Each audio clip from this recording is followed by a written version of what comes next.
दोस्तों, योगी आदित्यनाथ का बरेली दंगे में अभी भी एक्शन जारी है। जहां एक तरफ पुलिस के तेज तर्रार जो जवान हैं उनको उतारा गया है और बरेली में जो भी बदमाश हैं उनको एक एक करके एनकाउंटर किया जा रहा है। 1 लाख का इनामी बदमाश अभी हाल ही में मार गिराया, यानी ढेर कर दिया था। और कई ऐसे बदमाश जिनकी संभावना थी कि वो दंगे में शामिल थे, उन सबके ऑपरेशन लंगड़े के तहत एनकाउंटर करके उनको जेल में डाला गया है। दूसरी तरफ योगी आदित्यनाथ का बुलडोजर गरज रहा है और अब ये बुलडोजर जो दंगे में शामिल लोग थे उनकी पहचान की गई है वीडियो और फोटो के आधार पर। ऐसे लोगों को नोटिस दिया गया है और सूत्र ये बता रहे हैं कि 27 ऐसे घरों को नोटिस दिया है जो जिनके बालक यहां इस दंगे फसाद में शामिल बताए जा रहे हैं। अवैध रूप से निर्माण करके रह रहे थे, उनको 27 दिन में, अब 27 मकानों को 15 दिन के अंदर यह नोटिस दिया गया है कि आप सिद्ध करिए कि जो आप मकान में रह रहे हैं ये आप ही का मकान है, उसके जमीन के कागज दिखाइए। ये जो एक मौलाना मौलवी इनको पाठ पढ़ा रहे थे कि कागज नहीं दिखाएंगे, अब बहुत सारे लोग रोज थाने का चक्कर लगा रहे हैं, नगर निगम के ऑफिसों का चक्कर लगा रहे हैं। वो कह रहे हैं साहब हमारे कागज देख लो, हमारा इस एड्रेस पे बिजली का बिल है, ये हमारा आधार कार्ड है, ये हमारा वोटर कार्ड है। मतलब कागज लिए घूम रहे हैं। और अधिकारियों ने कह दिया कि बिजली का बिल या आपका ड्राइविंग लाइसेंस या वोटर कार्ड हमें नहीं देखना, हमें दिखाइए जमीन के कागज। अगर आपके पास ये जमीन के कागज नहीं है तो निश्चित जानिए कि बुलडोजर एक्शन होगा, मकान ध्वस्त किए जाएंगे। अब हाथ जोड़ते घूम रहे हैं, बच्चों ने गलती कर दी। भाई बच्चों ने गलती कर दी है तो पहले क्यों नहीं समझाया?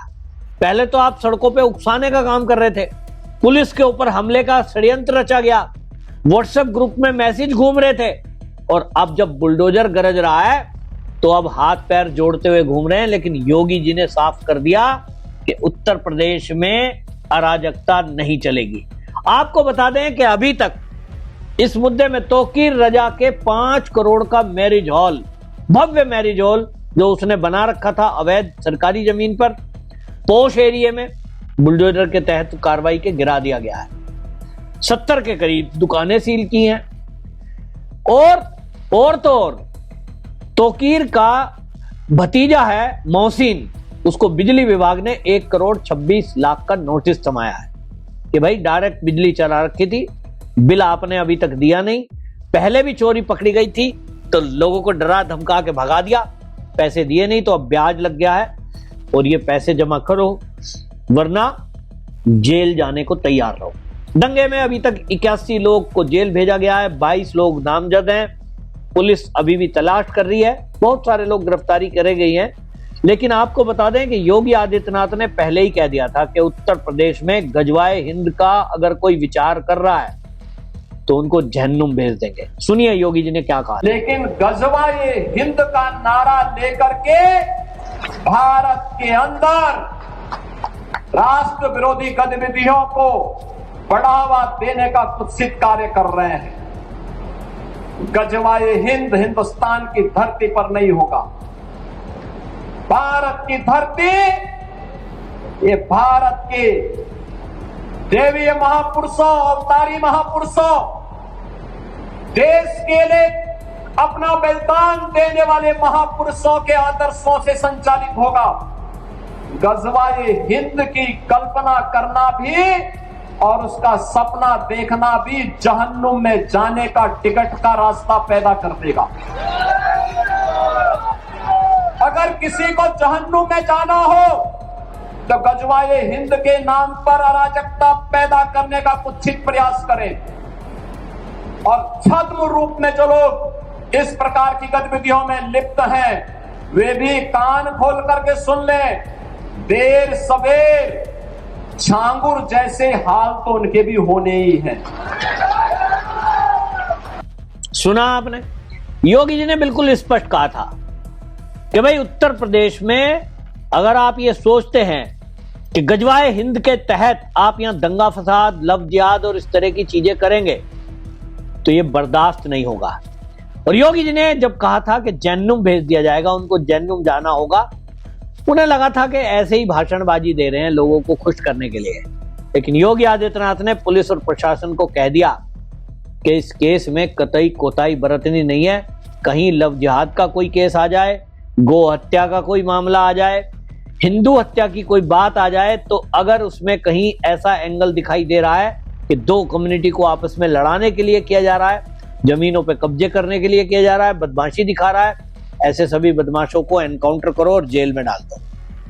योगी जी ने बिल्कुल स्पष्ट किया था और आपको बता दूं कि उसके कारण शासन प्रशासन को भी समझ में आ गया कि मुख्यमंत्री तो अब यही रहेंगे। जब तक योगी जी का मन है तब तक वो राजनीति में यहीं पे मुख्यमंत्री रहेंगे। कल को प्रधानमंत्री बन जाएं तो अलग है कि भाई यूपी का कौन सीएम होगा देखा जाएगा, लेकिन लोगों का कहना है कि अभी 2027 के चुनाव में तो योगी की ही पूरी तरह लहर है, क्योंकि लोग बहुत खुश हैं। लोग कहते हैं कि ऐसा प्रशासक, ऐसा मुख्यमंत्री तो उत्तर प्रदेश में पहली बार आया है कि जो विकास भी कर रहा है। रिकॉर्ड उत्तर प्रदेश के अंदर सड़कें बनी है, विकास के काम हो रहे हैं, हर जिले का प्रोडक्ट, वो जो योजना है योगी जी की ओडीओपी, उस पर जो काम हुआ है उससे गांव के महिलाओं को जोड़ा गया है, युवाओं को जोड़ा गया है। अभी तक 1 करोड़ से ऊपर लोग उससे जुड़कर नौकरी और अपना व्यापार कर रहे हैं।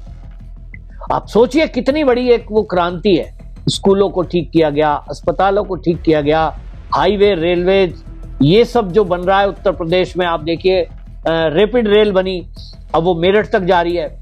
मतलब विकास की बयार बह रही है एक तरफ। दूसरी तरफ योगी जी ने उद्योगपतियों को इनवाइट करते हुए ये बिल्कुल साफ कर दिया कि आपको कोई किसी तरह की प्रॉब्लम आने वाली नहीं है। जो उत्तर प्रदेश में अफसर थे, अफसरशाही थी, भ्रष्टाचार का कारण बनता था कि साहब आपको जो है क्लियरेंस लेने के लिए दफ्तरों के चक्कर काटने हैं, अब ये सिस्टम खत्म हो गया है। अधिकारियों को लगा दिया गया है। एमएसएमई सेक्टर के एक सेक्रेटरी हैं, उनसे आप मिलिए लखनऊ में, आप टाइम लीजिए, आपको सारी हेल्प करेंगे। और दूसरी तरफ दंगाइयों को सीधा संदेश है कि उत्तर प्रदेश में तो किसी की बदमाशी चलेगी नहीं। बड़े बड़े माफिया गैंगस्टर तो सफाया हो गया। अब जो ये उनके गुर्गे बचे हैं, जो कभी कभी पैसे लेकर के और उकसावे में आकर के इस तरह की हरकत करते हैं, जैसी संभल में हुई या जैसी बरेली में हुई, उसको देखते हुए योगी आदित्यनाथ ने बिल्कुल स्पष्ट कर दिया, भाई उत्तर प्रदेश में कायदे से रहना पड़ेगा, दंगा कतई बर्दाश्त नहीं किया जाएगा, और जो करेगा उसका हाल क्या होगा संभल में देख ले और अब बरेली में देख ले कि अभी कार्रवाई हो रही है। अभी जब लोगों के घर गिरेंगे तो आपको वो रोते बिलखते दिखाई देंगे।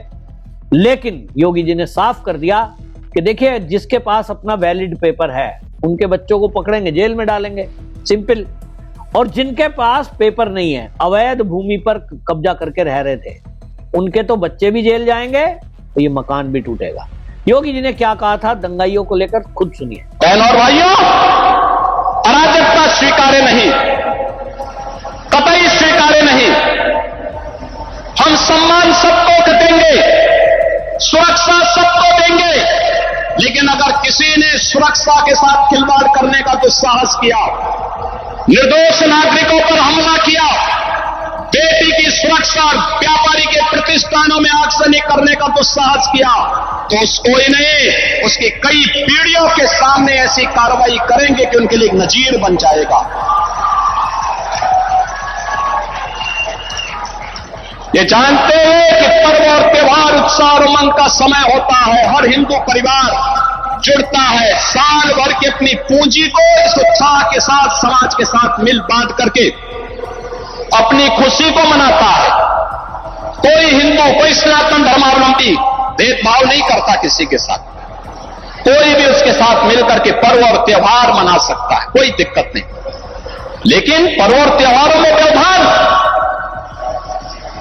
पर्व और त्योहारों के समय माहौल खराब करना, ये स्वीकार्य नहीं। और मैं फिर कहूंगा कि अगर किसी ने सड़कों पर प्रदर्शन करके उपद्रव करने का दुस्साहस किया, और मैं ये भी कहूंगा उनको, चेतावनी दे रहा हूं उन लोगों को जो कायरों की तरह, बुजदिलों की तरह बच्चों और महिलाओं को आगे करने का काम कर रहे हैं। याद रखना, इसकी भारी कीमत चुकानी पड़ेगी उनको, अगर उन्होंने किसी भी पर्व और त्योहार में व्यवधान डालने का काम किया तो। सुना आपने, योगी जी ने स्पष्ट कहा था, और योगी जी बिल्कुल स्पष्ट करते हैं, लाग लपेट वाली बात कहते ही नहीं है। तो फिर भी अगर कोई किसी के उकसाए में आकर और उत्तर प्रदेश की जो ये वातावरण को खराब करने की कोशिश करेगा, योगी जी की पुलिस उसको जेल की सलाखों के पीछे या तो ऊपर 72 हूरों के पास पहुंचाने का काम करेगी। ये योगी जी ने साफ कर दिया है। आपको दोस्तों क्या लगता है, योगी आदित्यनाथ जैसा काम कर रहे हैं, आपको लगता है कि 2027 में फिर से योगी जी को उत्तर प्रदेश की जनता चुनेगी? अपनी राय कमेंट में जरूर लिखें, वीडियो शेयर करें, क्योंकि योगी जी जैसा मुख्यमंत्री और उत्तर प्रदेश जैसी पुलिस और दूसरी कोई नहीं है। तो लोगों को भी एप्रिसिएशन मिलना चाहिए और ये लोगों तक बात पहुंचनी चाहिए। वंदे मातरम।